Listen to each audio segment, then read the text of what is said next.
Allah never changes the state of a nation until the nation is committed to do so. Al-Quran. إن الله لا يغير ما بقوم حتى يغيروا ما بأنفسهم. Indeed, Allah will not change the condition of a people until they change what is in themselves. اس طریقے سے پھر انہوں نے اس حکومت کو مجبور کر لیا کہ وہ بینک آف امریکہ اس کے قیام کا اعلان کرے. حکومت بھی چاہتی تھی کہ بینک بنے، لیکن حکومت یہ نہیں چاہتی تھی کہ اس کے اوپر سارا اختیار بینکروں کا ہو. چنانچہ پھر یہ بینک آف امریکہ جو بنا ہے، اس میں حکومت کے بھی کچھ شیئرز تھے، لیکن زیادہ تر شیئرز پرائیویٹ بینکرز کے تھے.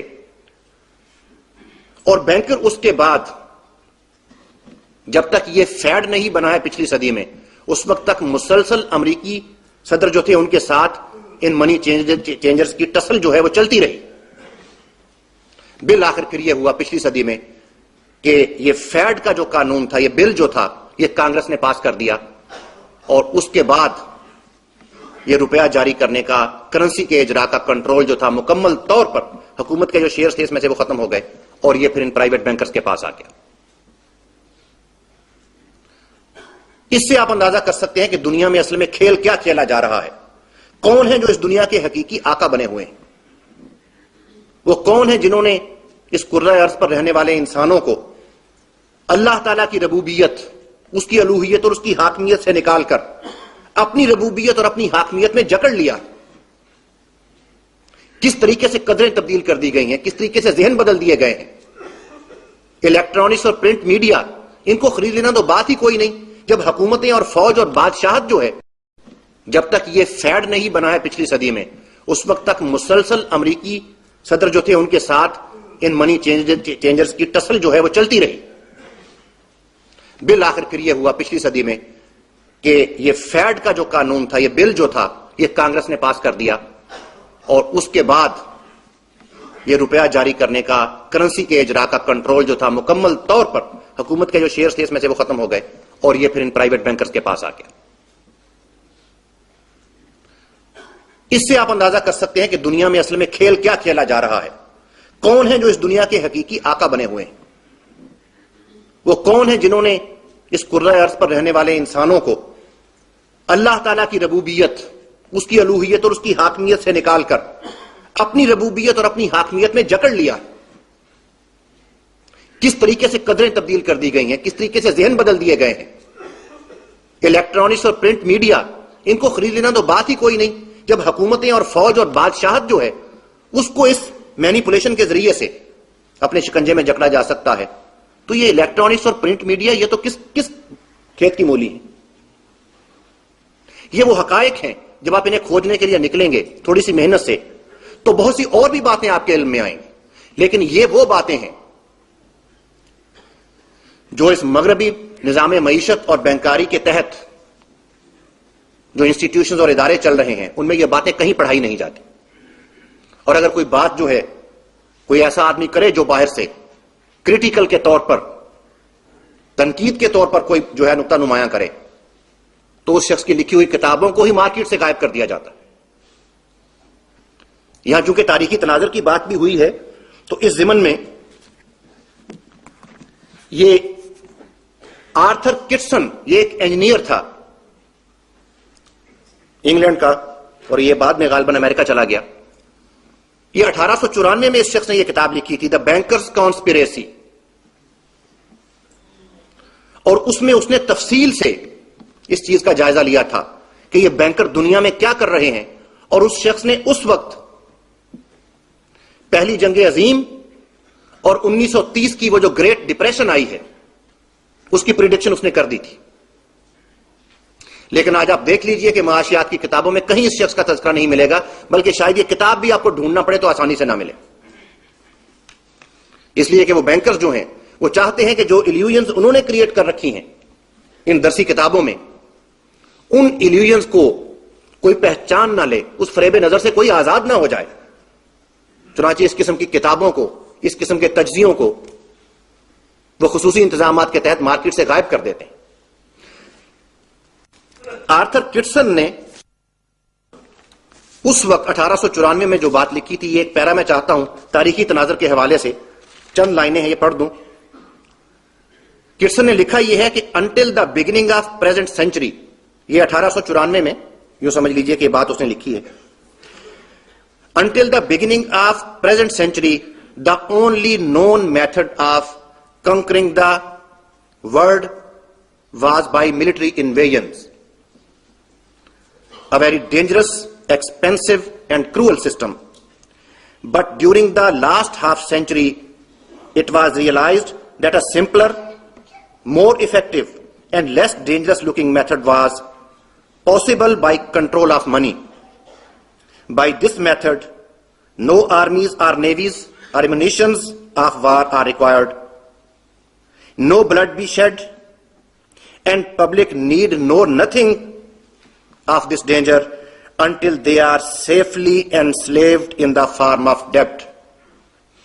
All that is necessary to secure the control of the press and other channels of publicity such as the radio as leading publicists, and this can be accomplished with the help of money.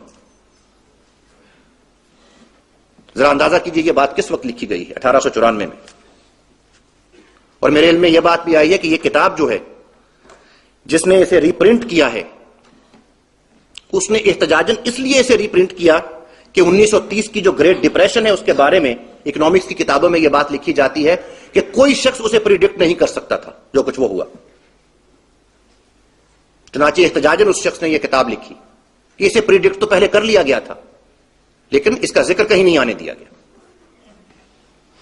اس سے آپ اندازہ کر سکتے ہیں کہ کس طرح اتنے بڑے بڑے حقائق کو چھپا لیا جاتا ہے، اور کس قوت کی بنیاد پر؟ یہ روپے کی نظر نہ آنے والی قوت. اس وقت خود ہمارے یہاں صورتحال یہ ہے کہ تقریباً 1.5 یا 2 سال پہلے اسٹیٹ بینک کو اٹانومس کیا جا چکا ہے، اپنے انتظامی فیصلوں میں اسے آزاد کر دیا گیا، اور اس کے بعد وہ تیز رفتار تبدیلیاں ہماری بینکنگ میں واقع ہوئی ہیں. بینک ریزرو کی جو سطح تھی وہ تقریباً 20-22% تھی اس وقت، اور اس کے بعد پھر یہ تیزی سے گرنا شروع ہوا ہے اور تقریباً 10% پر اسے لے آیا گیا، اور اس کے نتیجے میں روپے کی اتنی افراط ہو گئی ہے. اب یہ ساری جو ریل پیل نظر آ رہی ہے کنزیومر فائنانس کی وجہ سے، اس کے پیچھے اصل میں یہی کھیل ہے. ریزرو کی شرح گرا دینے سے اگر 20% ریزرو ہو تو سرمایہ جو ہے 5 چکر لگائے گا. وہ اسٹیچوٹری ریزرو جس کی بات میں نے آغاز میں کی تھی، اگر اسے گرا کر 10% کر دیا جائے تو وہی سرمایہ جو ہے 10 چکر جو ہے وہ کاٹے گا. اور اس طریقے سے وہ ایکسپینشن آف کریڈٹ جو ہے اسے اس حد تک لے آیا گیا ہے. اور وہ جانتے ہیں بینکر کہ یہ کنزیومر فائنانس کے ذریعے جو پیسہ ہم دے رہے ہیں جس وقت ہم چاہیں گے اسے بڑی آسانی سے واپس کھینچ لیں گے، اور جس وقت یہ ہوگا شاید 2 یا 3 سال کے عرصے میں، اس وقت وہی ہوگا جو اس سے پہلے امریکہ میں اور بعض دوسرے ممالک میں کیا جا چکا ہے. کسی ملک کو برباد کر دینے کا ایک طریقہ یہ بھی ہے کہ وہاں پہلے روپے کی افراط کر دی جائے. جب لوگ بڑے بڑے پروجیکٹ شروع کر لیں، گھر خرید لیں، فیکٹریاں لگانا شروع کر دیں اور کنزیومر فائنانس کے ذریعے ملنے والی چیزیں خرید لیں، تو پھر اس روپے کو کھینچنا شروع کر دیا جائے. پھر لوگوں کی جائیدادیں اور ان کے اثاثے جو ہیں وہ کوڑیوں کے دام بینکروں کی تجوریوں میں منتقل ہو جاتے ہیں. اور یہ بات پہلے ہو چکی ہے، کوئی نئی بات نہیں ہے، محض مفروضہ نہیں ہے. یہ 40 سال پہلے امریکہ میں بینکروں نے اسی ٹیکنیک کے ذریعے سے تقریباً تمام امریکن کے اثاثے جو ہیں وہ ہتھیا لیے ہیں. اب تو ذاتی استعمال کی کچھ چیزیں ہوتی ہیں ہر آدمی کی جو اتنی سی کلوزٹ میں آ جاتی ہیں، باقی سارا کچھ جو ہے وہ بینکر کا ہے. مزید جو یہاں پر انہوں نے تبدیلیاں پیدا کی ہیں، اس کا تعلق اگر WTO کے ساتھ ملا کر دیکھا جائے تو صاف پتہ چلتا ہے کہ وہ حکومتوں کے اختیار سے یہ جو کرنسی، یہ کاغذ کے جو ٹکڑے ہیں، یہ اختیار بھی وہ ان حکومتوں کے ہاتھ سے تقریباً لے چکے ہیں. آپ کے ہاتھ میں انہوں نے کریڈٹ کارڈ تھما دیے ہیں، جتنا پیسہ آپ کے پاس نہیں ہے اس سے زیادہ کی خریداری کر لیں آپ. اب آپ کے پاس وہ کریڈٹ کارڈ ہے، وہ ایک نوٹ سمجھ لیجئے جو ان کا جاری کیا ہوا ہے، اپنی کرنسی اس سے آپ کی توجہ ہی ہٹ گئی. پیسے آپ نے کہیں بھیجنے ہیں تو آن لائن ٹرانزیکشن کیجئے، یعنی آپ کی کرنسی آپ کی نظروں سے آہستہ آہستہ اور حافظے سے اوجھل ہوتی چلی جائے گی. پھر جس دن وہ چاہیں گے اس دن وہ اعلان کر دیں گے کہ اب یہ کریڈٹ کارڈز اور یہ سارا کچھ جو ہے یہ کینسل کر دیا گیا ہے، اور وہ لوگ جو پہلے ہی اپنی حد سے زیادہ خرچ کر چکے تھے اس دن خالی ہاتھ کھڑے ہوں گے، بلکہ قرضے کے ایک بوجھ کے تلے دبے ہوئے ہوں گے. اس دن وہ عالمی آقا جو ہے اپنی اس گلوبل گورنمنٹ کا جو ہے وہ اعلان کریں گے، اور اس سے زیادہ وقت نہیں لگے گا. وہ ساری ارینجمنٹس تقریباً مکمل کر چکے ہیں. یہ اصل میں جو بات تھی ابھی بہت آگے چل سکتی ہے، لیکن ظاہر ہے وقت محدود ہے. میں آخر میں صرف ایک بات جو ہے وہ بھی تاریخی تناظر کے حوالے سے، وہ یہ ہے کہ یہ اس قدر خوفناک حقیقت جو ہے یہ بالعموم قومی رہنماؤں اور احیائی تحریکوں کے مفکرین کی نظروں سے بھی اوجھل کیوں چلی آ رہی ہے. مرحوم علامہ اقبال جو ماہر اقتصادیات بھی تھے، انہوں نے کوئی 5 صدی قبل یہ بات کہی تھی. بینکاری نظام کے بارے میں بات کرتے انہوں نے یہ کہا تھا، تا تہو بالا نہ گردد ای نظام، دانش و تہذیب و دین سودائے خام. دانش و تہذیب کے ساتھ انہوں نے دین کو بھی بریکٹ کر دیا ہے سودائے خام کے طور پر. تو کیا یہ صرف ایک شعری مبالغہ آرائی ہے، یا یہ کہ یہ منی اور بینکنگ اور اقتصادیات جو ہے یہ اصل میں ایک پیچیدہ سائنس کی صورت اختیار کر گئی ہے، اس لیے ہمارے وہ مفکرین اور دانشور اور وہ رہنما جو ہیں ان کی نظر یہاں تک نہیں آ سکی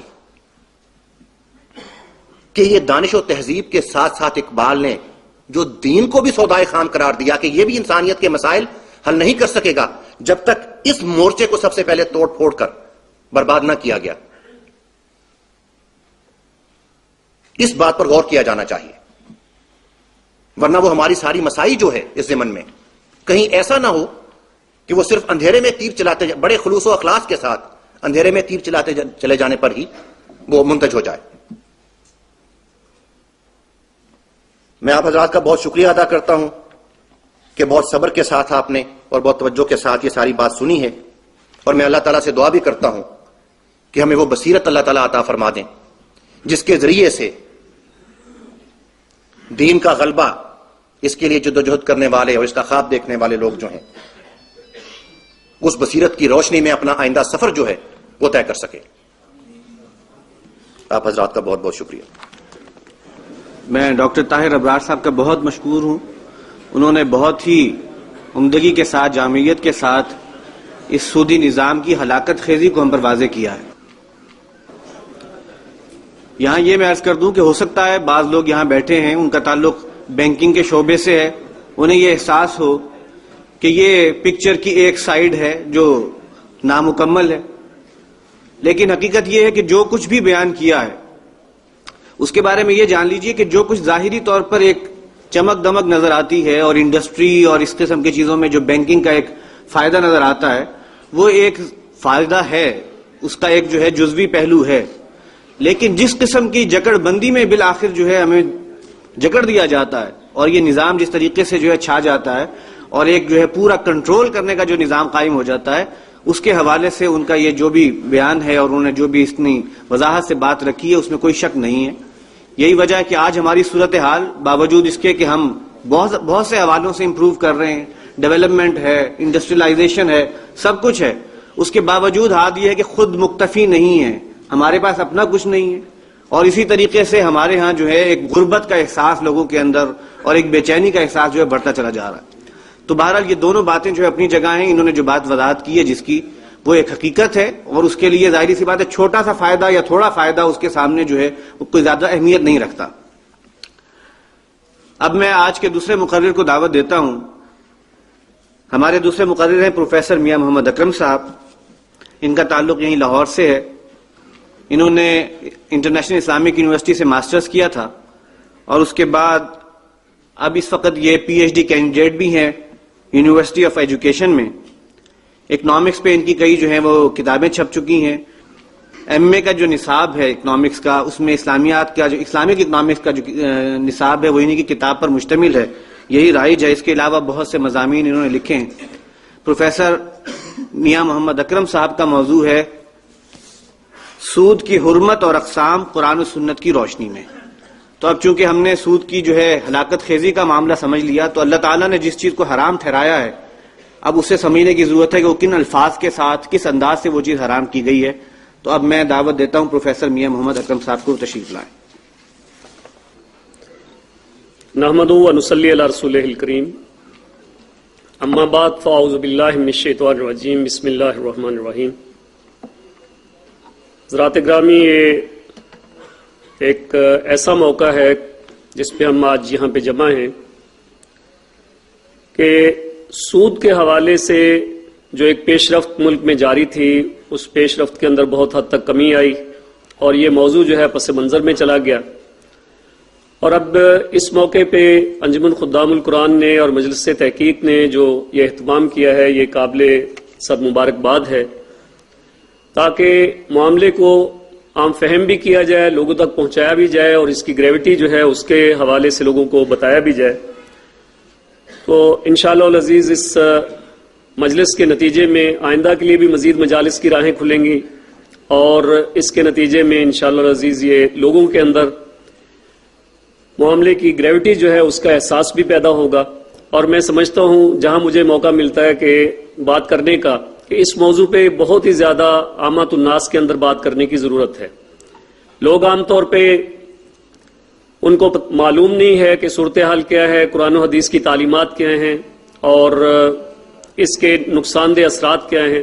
تو اس طرح کی مجالس جتنی بھی زیادہ منعقد کی جائیں اس کی ضرورت جو ہے بہت اور اپنی جگہ پہ موجود ہے.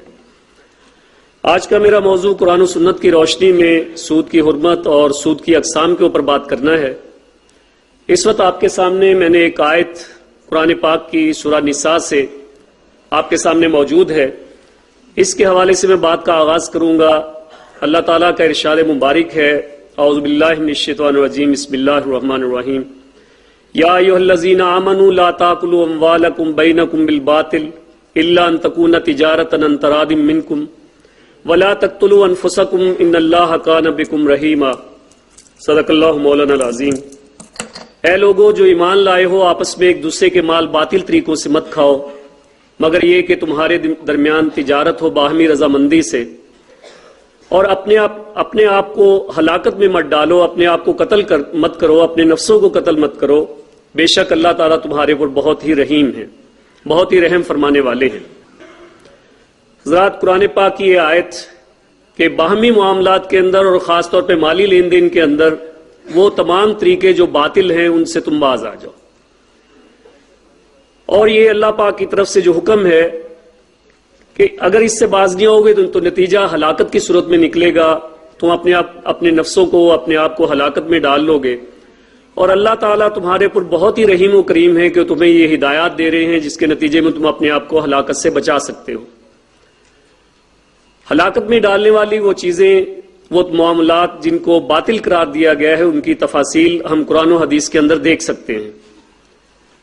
ان میں اس کی تفصیل کے اندر اگر جائیں تو اس میں وہ تمام طریقے جن کے ذریعے معاشرے کے اندر خرابیاں پیدا ہوتی ہیں، معاشرے کے اندر ایک دوسرے کے ساتھ دغا، ایک دوسرے کے ساتھ دھوکہ دہی کے معاملات ہو سکتے ہیں، ان تمام معاملات کو اللہ اور اللہ کے رسول صلی اللہ علیہ وسلم نے منع فرما دیا ہے.